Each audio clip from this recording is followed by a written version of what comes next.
I spent years not knowing what was happening to me, and I lived in what felt like an undefinable emptiness. Spirituality had become a war for me between good and evil.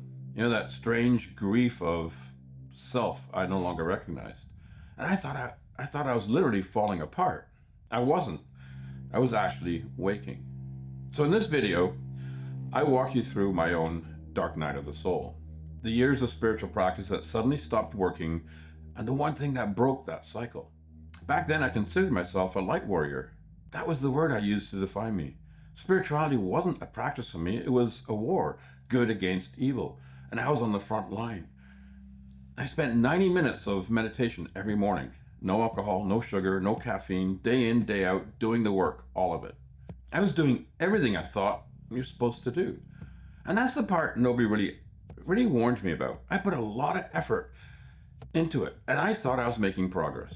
I'm doing everything right. So I kept doing it more, harder, because I thought I was seeing the problem. And I wasn't. I was feeding it. Now, for me, it really all started with dreams. My first real dream that I couldn't shake for days was a plane crashing. And at first, I just kind of shrugged it off as, that's a disturbing dream. And then 3 days later, a plane actually crashed. A few months go by, and I dreamt of another plane crashing. And this time, I remember light weaving in my dreams, trying everything I could to stop the plane from crashing, and still feeling totally powerless. And that dream physically upset me for days. And then 3 days later, a plane crashed. So I told myself, yeah, this is just coincidence. And then it happened again. This time there was several planes. The third dream, 3 days out, planes go down. And that was 9/11. And then the fourth crash got so real I couldn't shake it. A plane going down in New York City, and I was in the middle of it. And by the fourth one, you really don't get to call it coincidence anymore.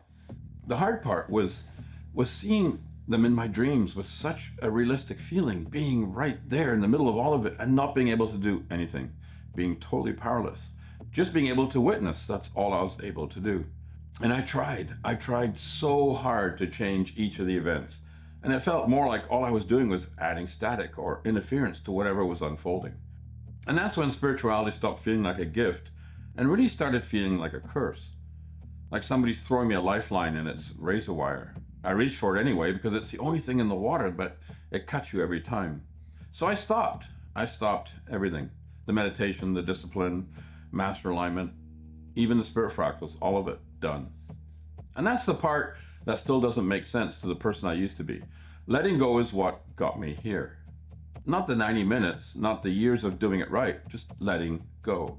Because here's what I didn't understand at the time. I wasn't clearing anything. I was accumulating it. All that effort, all that discipline, and underneath it, I was still at war. And the field doesn't care about your effort or your intentions. It mirrors whatever's actually dominant underneath all of it. And underneath mine was combat. See, the traditional teaching says the ego dies. My understanding says the ego learns it never had to die in the first place. It just had to stop thinking death was coming. The minute you frame it as death, the body survival instinct just takes over. The nervous system locks, and you get 15 years of static instead of coherence. You get a light warrior terrified of the dark, fighting an enemy that doesn't exist, because that's what I was doing. I saw darkness as an actual enemy, when darkness is just the absence of light. So I ended up fighting myself. And fighting yourself just builds more and more static. It feeds the ego too. I mean, look how great I am. Look at the work I'm doing. I'm eliminating darkness. And in reality, I'm just building patterns. But the only thing that ever changes anything is meeting it with pure love. Unconditional love, which ironically is exactly what God is. So who decided it's one night? Whose timeline is that? As a soul, you don't have one. Time is something the body lives in. We are eternal light, having a temporary experience down here in a body. So what if the dark night of the soul was never a night at all? What if it's just incoherence? The period where the body has accumulated so much static, so many patterns and loops, that it can no longer hear or feel what the soul knows. And when that happens, the vehicle stops receiving the signal. It feels like the soul abandoned the body. It feels like the light went out. But the soul never went anywhere. The body just broke down. And the thing is, it's not about jumping in to save it.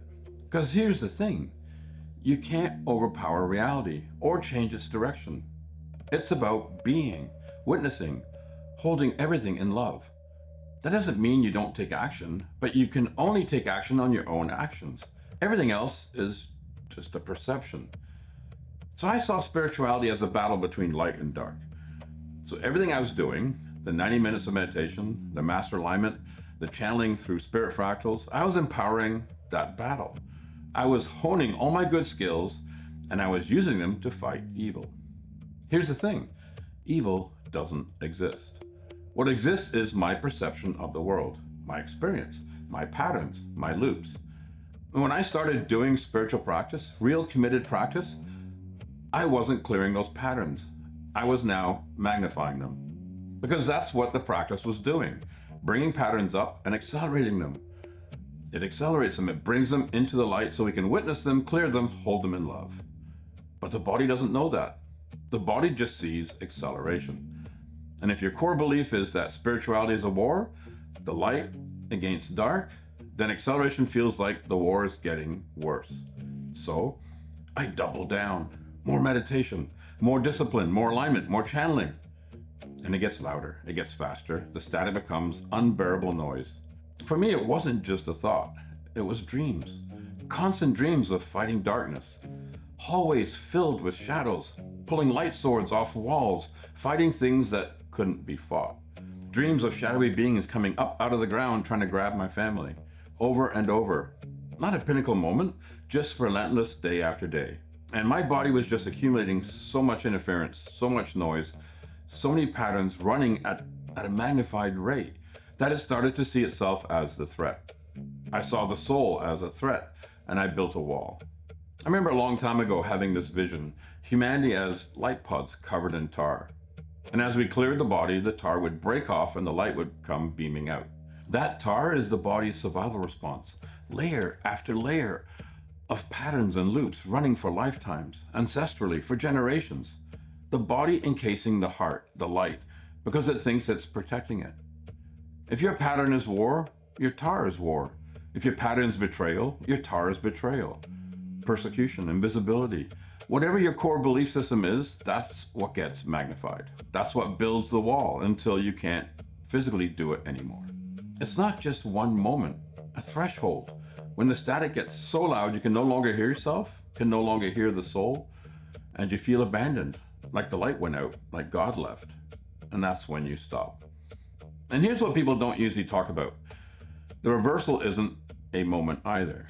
It's day by day, loop by loop, pattern by pattern, clearing the static, clearing the noise, clearing the interference, a little bit at a time. And then a couple of years later, your whole life has changed. I can't tell the story with a dramatic moment because it isn't dramatic. It is just sustainable. It is me meeting the static with the one thing that transforms it, love. So the dark night of the soul, the real dark night, is just whatever incoherent period sits between the body and the soul. It's what happens when the vehicle loses signal. And the way out isn't more techniques or deeper practice. It's coherence.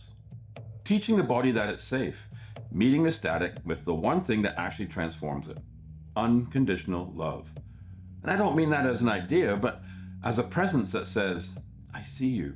You are never my enemy. You are just noise the body collected trying to survive. And you don't have to anymore. It doesn't end with a sunrise. It ends the day you stop needing one.